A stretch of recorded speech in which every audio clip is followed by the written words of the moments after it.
What's up, people? I'm sorry. I meant to do this video last night, but I passed out super fucking early. So I'm continuing on with my Eddie Murphy um, movies with 48 hours, and then later we'll be doing our Jet Li Mondays with Forbidden Kingdom. It's a Jet Li movie with Jackie Chan. I think this is one I've only seen once and I barely remember, so it's been kind of fun. So that'll be later tonight, and then tomorrow, 48, I'll be reviewing another 48 Hours, which is the second movie. So yeah, but other than that, let's get started. 48 Hours is I think this is Eddie Murphy's first big film.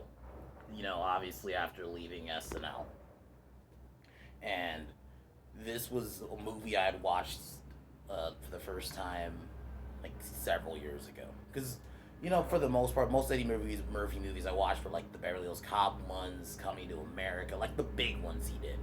So I don't think I watched this one until way later. And it's a fucking awesome movie. Like I mentioned, it's very un PC. There's a lot of racial slurs in it from both sides.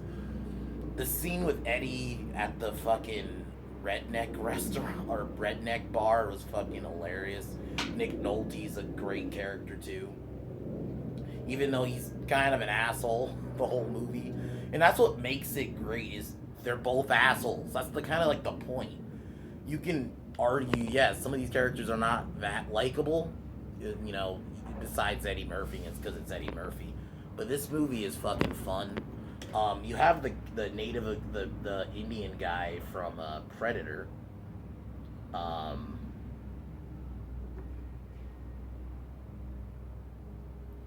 I don't remember the character. He plays one of the bad guys. Billy Bear, played by a son. I've never known his name. That's why I just known him as the Indian guy from Predator. So he's in this. He's one of the bad guys along with Gans. But it's a fun little movie. It's basically a buddy cop movie kind of, even though Reggie isn't a cop. But when two convicts break out of prison, they have to talk to get Reggie Hammond because he's friends with one, or he knows one of the robbers, and he is forced to work with Nick Nolte's character, and just it's a funny movie. It's a great movie. It's not one of my favorite Eddie Murphy movies. It's not like Beverly Hills Cop or even Coming to America, but it's still a fun one. So.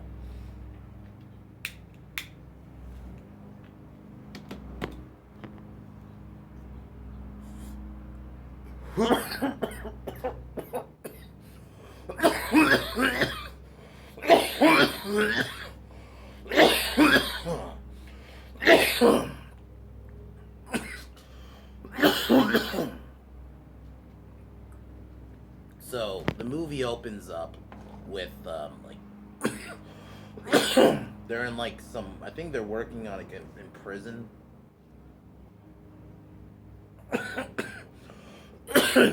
Gans and Billy, which is one of the bad guys, show up, starts a fight, and then starts a big shootout. And basically they break out. And then they kill Gans and Billy kill one of their associates. Then they kidnap one of the other associates. I'm trying to find the name of the guy.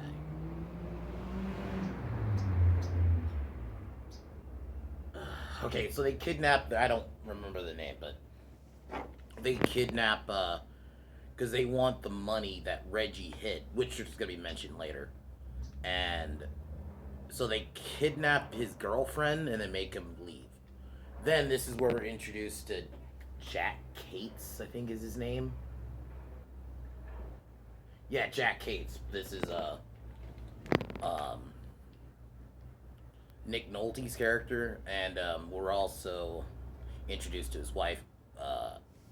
Fuck. I don't like just saying that person. I try to say their name. Elaine, played by Annette O'Toole, who you might recognize from Superman 3. She was Lana in those movies, in that movie.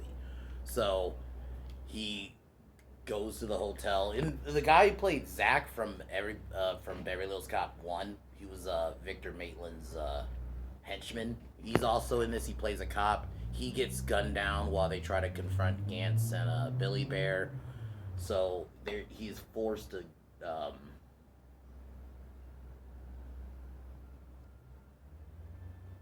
So they tell Gates gets information about Gans, a former associate Richie, which is Eddie Murphy's character, and it's a funny way to introduce him. He's like singing, I think, like a Michael Jackson song, and the two are basically forced to work together. And so yeah, Reggie gets out, then they confront.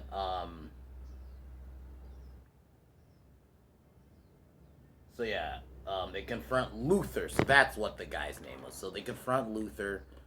Then they really get no information. Then they go to this redneck bar, and this scene is probably a lot. When a lot of people think of this movie, you're gonna think of this scene where Nick. So Nick, they basically form a bet that Richie can't. Reggie, I said Richie. It's Reggie. So I should have got the name right. So Reggie can't play as a cop, so he has to play as a cop. So even Cates even gives him his fucking badge. And this scene is fucking hilarious where he's just hounding everybody at the bar. And this was when, like I said, America didn't have a stick up its ass. We were allowed to just joke about race and stuff like that. So they were able to get the information. It turns out they were able to find one of Gan's ex-girlfriend's house. They go there, but he's not there.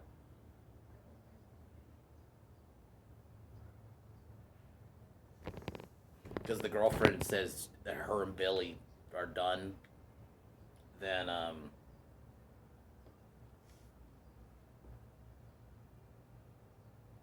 I think then they this is where it's revealed the money was stashed in a trunk. Before that, Gans kind of confronts Reggie about why aren't you telling me everything?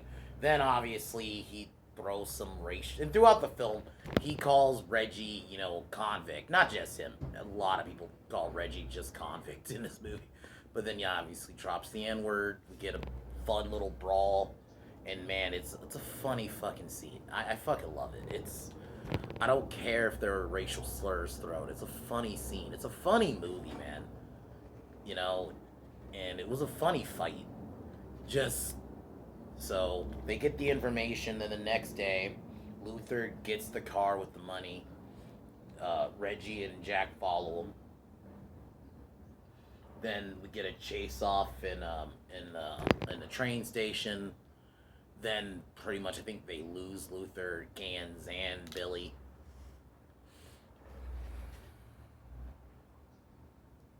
Um, then this is where Jack Cates' boss. You might recognize him as the chief in Last Action Hero, the guy who just yells all the time. He was pretty much that in this movie. He was just yelling. He even calls fucking Reggie the N word too. It's fucking hilarious, the irony of it. And then, because of the deal, Reggie was able to go on his own and go to a bar and get some sex because he's been in prison for so long. So they were about to do that, but then they notice. Um, then they thought of maybe Billy would go back to his ex's house. So they go to his ex's house. They forcefully force themselves in. Billy and Billy gets killed. Straight up gets killed. Like, damn, I was not. When I first watched this movie, because I think Reggie has the gun on him, and then Billy just gets up and it just gets capped. Like, god damn, I thought Billy would put more of a fight.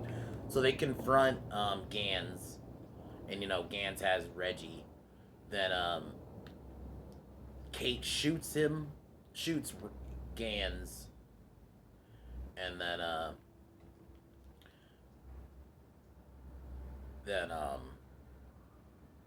Reggie gets his sex, and then the end of the movie, Kate lets basically says, yeah, Reggie, you're gonna have your money when you're out of prison in 6 months.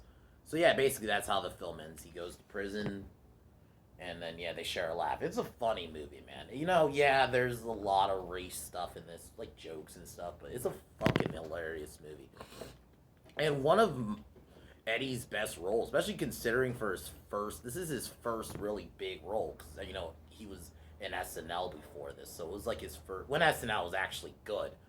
So this is kind of cool to see him, you know, in his first role and actually do well in it. The scene in the bar is fucking hilarious, man. And I actually like the dynamic between Nick Nolte and Eddie Murphy in it. Nick Nolte is he's like the straight man of the group. He's not about the jokes, and Reggie's about the jokes, so it just works. And yeah, they made a sequel, which I'm gonna review tomorrow. Another 48 hours. It's not as good. It's not terrible, and I do like. It's cool to see Nolte and Eddie together again, but part of me is like, I don't think it needed a sequel. Like, I think this one works as a one-off. You know, Reggie gets his money in the end, and throughout the film, you even see Kate's and him actually grow a friendship. Because Reggie's asking about his relationship problems and stuff like that. So it's kind of cool to see them two bond. So maybe that's why they felt like, I did well enough. Okay, we'll do a sequel. And the sequel isn't terrible, but it also is not as. I think it's also because they took so long. It's another one. They took so long to do another. I think this one was in '82. Another 48 hours is in like '90. So it was almost 10 years later to do the sequel. But like I said, this is a fun film. The soundtrack's okay. It's very basic. It's not like Beverly Hills Cop where the soundtrack is memorable. But all around fun movie. So I definitely recommend it, especially if you want to watch that like just run of Eddie Murphy from like basically '82 to the early '90s. He was on a run. So, and we're definitely going to be going through more of those movies. Like tomorrow I'm doing another 48 hours, and then Wednesday we're going to do The Golden Child, which that's another big one he did, which is a really good one. I haven't watched in years, but definitely we're going to review that on Wednesday. So, but yeah, man, I have been having fun reviewing a lot of these Eddie Murphy movies. So 48 hours I would give a 9 out of 10. It's a great buddy cop film. If you love like that, like I said, if you love 80s Eddie Murphy, watch this movie. So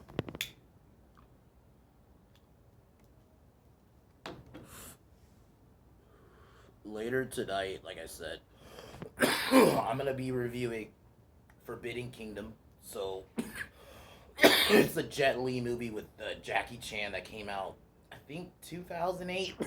It's from what I remember, I really liked it, but I only watched it once, so it's gonna be fun to go through that. So yeah, but as usual, fuck Warner Brothers, fuck Disney, fuck LaBitch James, fuck Joy Reid, fuck Capper Bitch, um, fuck Kevin Smith and his shitty He-Man show, and fuck Joe Biden and his shitty administration. I'll talk to y'all a little bit later. Peace.